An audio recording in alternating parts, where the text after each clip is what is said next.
If someone wants to become a serial killer today, they would have to solve many related problems. They'd have to figure out how to avoid cameras, create an alibi, and maybe even watch the show How to Get Away with Murder. If someone in the Middle Ages wanted to become a serial killer, they just had to become an inquisitor, and they could legally torture and kill people. The word inquisition comes from the French word to investigate. In the context of Christianity, it referred to investigations related to heresy or false teachings.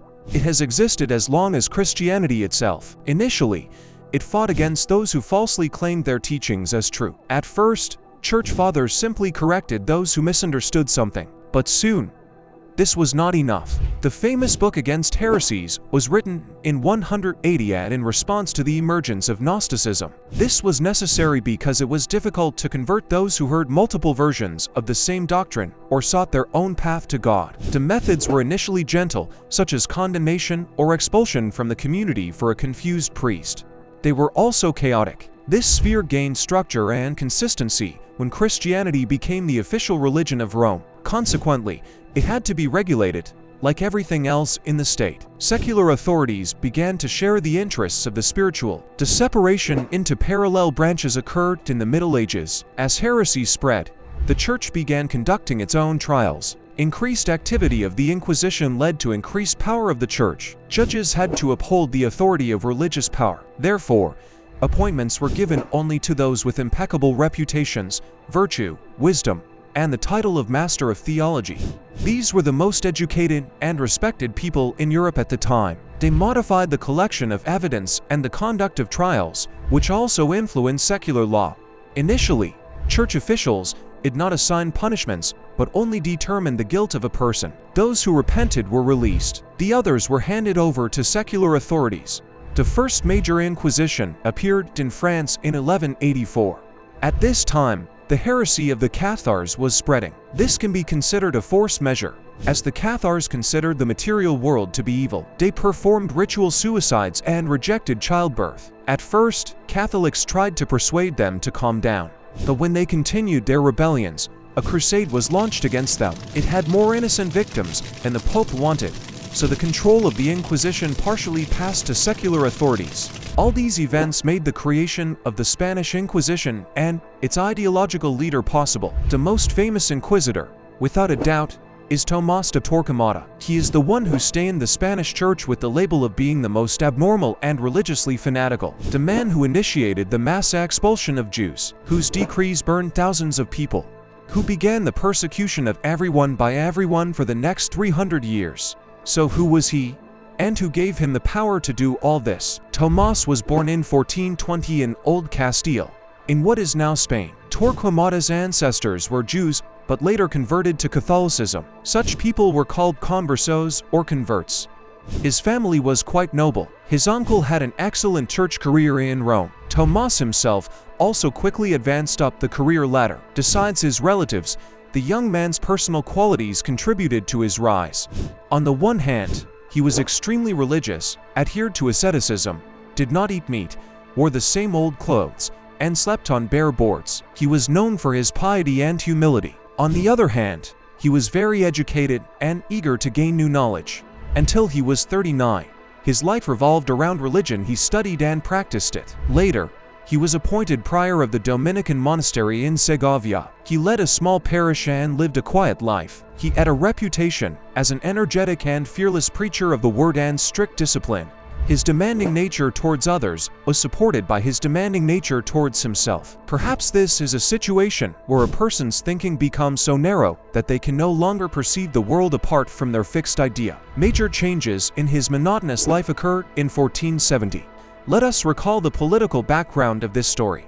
The rulers of Castile and Aragon ruled separate regional kingdoms on the Iberian Peninsula. In 1469, Isabella of Castile and Ferdinand of Aragon married. Their united lands became the foundation of what would eventually become Spain. Due to his reputation as a holy man, Torquemada was offered to become the spiritual advisor of the new queen. Initially, he simply heard the young woman's confessions, but later he became her advisor on various issues. They were united by a shared obsession with church purity and ridding it of heresy. The new king also supported Tomás' promotion. The next milestone in the development of the relationship between the royal couple and the churchmen was 1475. At that time, the Portuguese invaded Spain, wanting to claim Isabella and Ferdinand's crowns. After a year-long military confrontation, the Spanish won, and Isabella decided to tour her lands. She stopped in each city to listen to complaints about disorder, theft, and murder.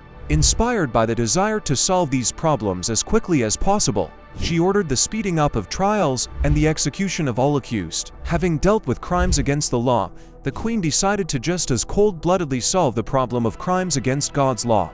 Jews had not been touched in Spain for almost 1500 years. Although they were forced to undergo baptism, the Queen always kept in mind that the conversos were not as devoted Christians as she would like. She, like many church officials, suspected them of secretly practicing their old Jewish religion, and she was not going to tolerate this in her kingdom. In 1478, Isabella, Torquemada, and Cardinal Mendoza asked Pope Sixtus IV to create an Inquisition in Castile. He agreed, issuing the corresponding bull. Initially, the re-education of insufficiently Catholic Jews was entrusted to Cardinal Mendoza and the future Archbishop of Granada Hernando de Talavera. It all started in Seville. This city was almost entirely Jewish. At first, the priests were only tasked with re-educating the errant conversos, but the results were insignificant, and more decisive actions began. These were insisted upon by the fanatic Torquemada and Ferdinand. The latter found the confiscation of the accused's property very promising for the treasury. In 1480, the Tribunal of the Holy Office of the Inquisition was established. At its core were our familiar figures, Torquemada and Mendoza, as well as two Dominicans, Miguel Murillo and Juan de San Martin. Mendoza was the chief judge, Torquemada the expert consultant, and the other two sought out and brought heretics to the tribunal. Our hero successfully integrated into the system of fighting heresy, giving it a new goal. The inquisitors arrived in Seville in traditional attire, white mantles with black hoods.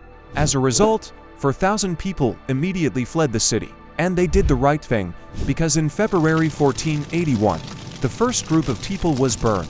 This was only the beginning of weeks, months, and years of horror and persecution. After Seville, tribunals appeared in Cordoba, Jaén, and Toledo. Everything started with preaching the fear of God. After that, people in black hoods arrived in the city. Jews were offered to repent and choose a more correct religion, and to give their property to the church and the king. If they refused, their feet were roasted, they were stretched, pierced, and subjected to other, far from cosmetic procedures. Those who had witnesses in their favor could be saved, but Jews or former Jews could not save their property in any way. The atmosphere in the country increasingly resembled a horror movie. An anonymous letter was enough to accuse someone and bring them into the judicial machine. There, they were already demanded to name other criminals. The main initiators began to lose control over their creation. The Pope repeatedly received complaints about the work of the inquisitors and their abuses. In 1480, Tomás de Torquemada stepped onto the scene. It was believed that he could serve the interests of both the Pope and the Queen, so power over the Inquisition was transferred to him. In October, he became the Grand Inquisitor of Castile and Leon and began reforms. Since the Inquisition was funded by the convicted, there was no reason to stop the speeding machine. However, Tomás tried to give it a more respectable appearance. Torture was no longer part of the punishment, only part of the interrogation, but it was no less painful for the people subjected to it. Prisoners began to be held in more acceptable conditions, and the consideration of cases was expedited. The form of denunciation also changed. Now investigations began only with 2 complaints, and they had to be signed. After receiving a denunciation, agents had to find evidence of the performance of a false religious ritual. These could include preparing food on Friday for the entire weekend, receiving products from Jewish suppliers, or refusing to eat pork. Having solved the problem with hidden Jews in Castile, Torquemada turned to Aragon. Here, the solution was hindered by the high positions held by Jews. Influential people did not want another Seville and resisted the arrival of the Inquisition. The governor, judges, and lawyers, all conversos, united against Torquemada. Unfortunately, they found the wrong way to achieve their goal. After the Queen rejected peaceful negotiations and a bribe, the coalition decided to resort to hired assassins. Their targets were high-ranking inquisitorial priests, the first of whom was Father Peter Arbus. He was praying in a temple when a hired thug stabbed him in the back. The holy man's blood spilled in a holy place only further enraged the royal couple against the Jews. The indignant pair intensified their efforts to find the villains. The gang was executed, and resistance to the Inquisition's actions was crushed. For 12 years, this grinder couldn't solve the issue of Jewish heresy. Then a cardinal decision was made to sever each hidden Jew from their community. Torquemada began pressuring the king and queen to expel the Jews from Spain. A case was fabricated about Jews and conversos murdering a Christian child. The anti-Semitic action helped push the royal couple. 160 people were left homeless and forced to flee to more tolerant places in Africa, the Balkans, and Rome. Many of them were forced to return and convert to Catholicism. Others perished. In the country, truly believing Jews were left on their own. Synagogues were seized by Catholics. Torquemada's influence during those years was immense. He headed the entire Spanish Inquisition and was a key player at the royal court.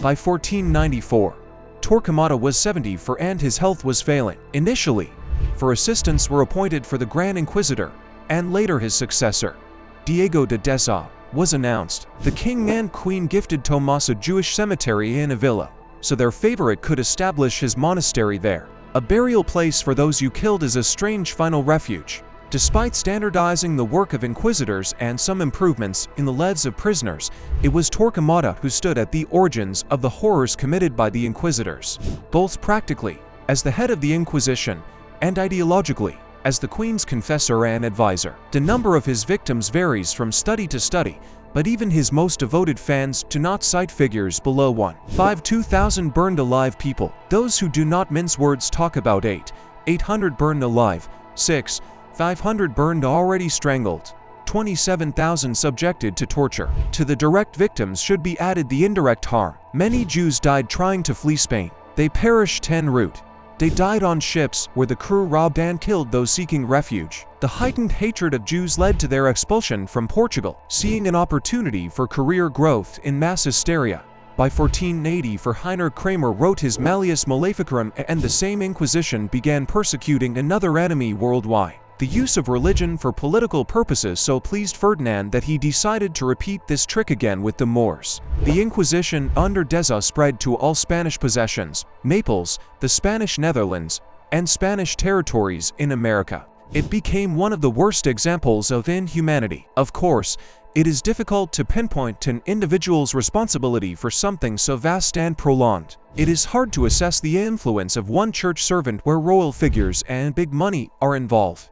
But still, one wants to ask, would it have been the same if Torquemada had not existed? Probably not.